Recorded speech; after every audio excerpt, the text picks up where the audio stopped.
নমস্কার বন্ধুরা, কেমন আছেন? আশা করি সবাই ভালো আছেন। আমার চ্যানেলে আপনাদেরকে স্বাগত জানাই। আজকে আমি রান্না করব হাঁসের মাংস।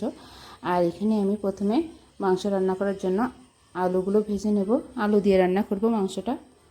তারপরে আমি তেলের ভিতরে দিয়ে দিলাম পেঁয়াজ কুচি, তারপরে দিয়ে দেবো আদা রসুন বাটা। এবার পেঁয়াজ রসুন আদা ভালো করে ভেজে নেব। এরপর আমি দিয়ে দিলাম স্বাদ মতো হলুদ, লবণ, শুকনো লঙ্কার গুঁড়া দিয়ে মশলাটা আমি রেডি করে নেব।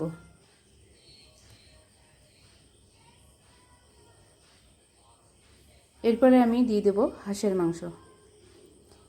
আমি এখানে চিলির হাঁসের মাংস রান্না করছি। পুরো একটা হাঁস আমি নিয়ে নিয়েছি। তারপরে আমি মাংস ভালো করে মশলার সাথে কষিয়ে নেব।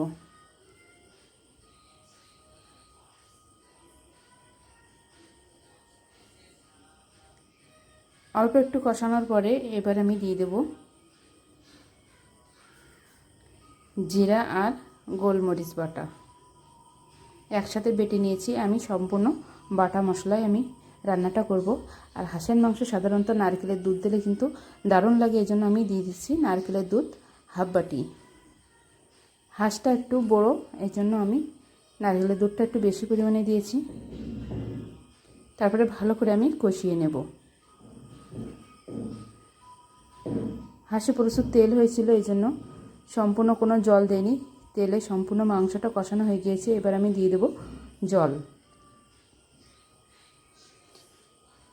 তারপরে আমি ফুটিয়ে রান্না করে নেব। একটু ঢাকা দিয়ে দেব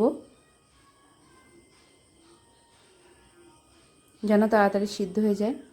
মাংসটা যখন হাফ সিদ্ধ হয়ে যাবে তখন আমি ভেজে রাখা আলুগুলো দিয়ে দেব। তারপর আবার একটু ঢাকা দিয়ে মাংস রান্না করে নেব যেন আলু মাংস দুইটাই সিদ্ধ হয়ে যায় ভালোভাবে।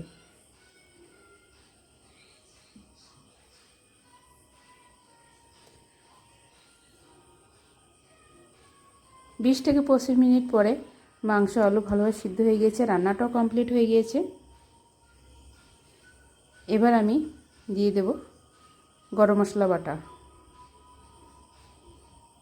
তারপর সামান্য একটু জল দিয়ে নামিয়ে নেব।